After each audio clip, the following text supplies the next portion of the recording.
আমাদের মনেও সারাক্ষণ আছে।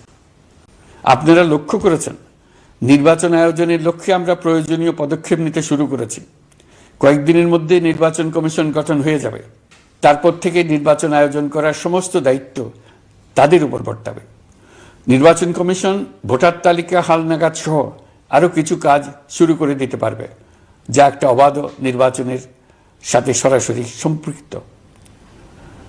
প্রথমবারের মতো প্রবাসী বাংলাদেশিরা পোস্টাল ব্যালটের মাধ্যমে যাতে তাদের ভোটাধিকার প্রয়োগ করতে পারে, সে লক্ষ্যেও সরকার কাজ করছে।